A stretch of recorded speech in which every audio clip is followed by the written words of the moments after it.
Halo anak-anak, apakah kalian sudah pernah mendengar seseorang sedang berpuisi? Atau bahkan pernah membawakan sebuah puisi?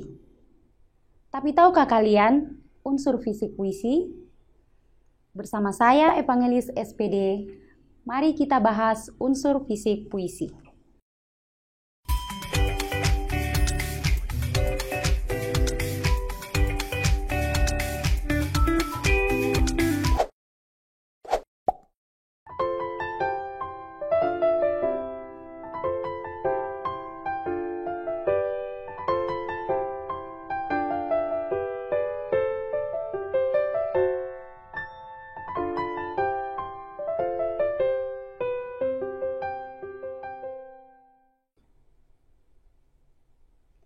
Anak-anak, ketika ada seseorang berdiri di depan kita bisa melihat hampir seluruh bagian tubuh orang tersebut. Namun, kita sama sekali tidak mengetahui apa yang dipikirkan atau apa yang ada di dalam hati orang tersebut. Ketika melihat hampir seluruh tubuh seseorang, kita hanya menyaksikan fisik seseorang tersebut. Demikian pula ketika membaca atau mendengar sebuah puisi. Kita bisa melihat atau mendengar setiap kata, lirik, bait, model penulisan puisi tersebut. Hal-hal itulah yang disebut sebagai unsur fisik puisi. Mengapa dikatakan demikian? Karena unsur tersebutlah yang tampak secara langsung dan bisa saja diakses oleh indera kita. Apakah yang anak-anak ketahui tentang unsur fisik puisi? Unsur fisik puisi adalah salah satu unsur yang membangun dari dalam. Unsur ini juga yang dikenal dengan nama unsur intrinsik. Seperti halnya dengan karya sastra lainnya, unsur yang lain adalah unsur batin. Unsur fisik puisi seperti bagian-bagian tubuh atau fisik manusia, seperti rambut, mata, telinga, tangan, dan kaki. Kesemuanya melaksanakan fungsinya masing-masing untuk membuat fisik terlihat indah dan sempurna. Demikian pula dengan diksi, imaji, kata konkret, majas, dan tipografi. Bersama-sama membangun puisi sehingga terlihat indah, bahkan bisa menunjukkan makna puisi itu sendiri. Apa yang anak-anak ketahui tentang unsur fisik puisi? Unsur fisik puisi terbagi atas 6 bagian, antara lain diksi, imaji, kata konkret, rima, majas, dan tipografi. Anak-anak, agar lebih jelas, mari kita membahas lebih detail dan melihat contoh setiap unsur fisik puisi. Unsur fisik yang pertama adalah diksi. Secara umum, diksi adalah pilihan kata yang ditulis sedemikian rupa dengan mempertimbangkan berbagai aspek estetis dan aspek makna. Diksi pada puisi yang menggunakan kata konotatif mempunyai efek keindahan dan berbeda dengan bahasa sehari-hari. Diksi muncul karena adanya makna kias, lambang, dan persamaan bunyi atau rima. Sebagai contoh, mari kita lihat puisi Aku, karya Chairil Anwar. Anak-anak, pada lirik binatang jalang dari kumpulannya terbuang, dapat diartikan orang yang selalu bersikap memberontak dan berada di luar organisasi formal. Selain itu, penyair memilih kata binatang jalang untuk menggambarkan bahwa aku adalah orang yang tidak bisa mengikuti aturan atau norma sosial yang berlaku. Dalam kehidupan nyata, orang-orang seperti ini menjadi orang terbuang, tidak mengakui keberadaannya. Oleh karena itu, Chairil memilih kata terbuang.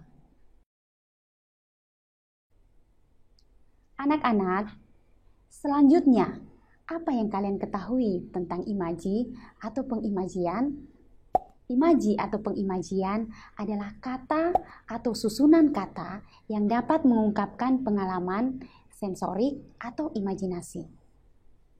Dengan daya imajinasi yang diciptakan penyair, pada kata-kata puisi itu seolah-olah tercipta sesuatu yang dapat didengar, dilihat, ataupun dirasakan pembacanya. Adapun jenis-jenis imaji dalam bentuk puisi adalah sebagai berikut. Yang pertama, imaji visual. Imaji visual adalah pengimajian dengan menggunakan kata-kata yang menggambarkan seolah-olah objek yang dicitrakan dapat dilihat. Contoh imaji visual. Anak-anak dapat melihat pada kutipan puisi Gadis Peminta-Minta karya Toto S. Bahtiar.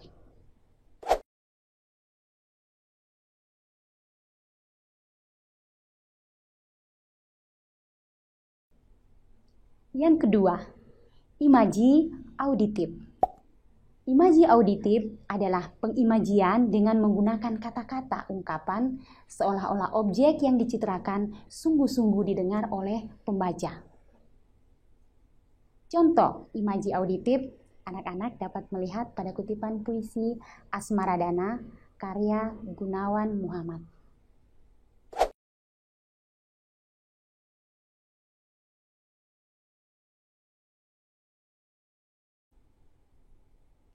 Selanjutnya, yang ketiga, imaji taktil. Imaji taktil adalah pengimajian dengan menggunakan kata-kata yang mampu memengaruhi perasaan pembaca sehingga pembaca ikut terpengaruh perasaannya. Contoh imaji taktil, anak-anak dapat melihat pada kutipan puisi Yang Terampas dan Yang Putus karya Hairil Anwar.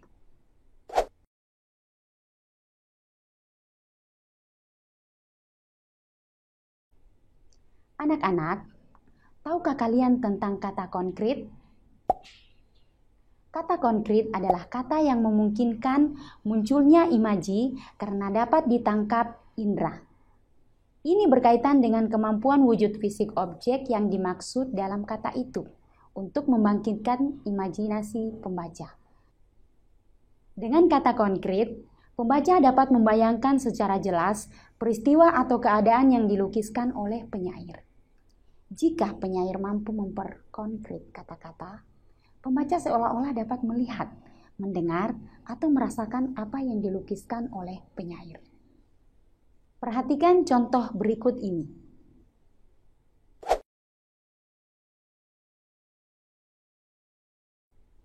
Kata-kata konkret pada puisi tersebut diantaranya kuku besi diartikan sebagai kaki kuda.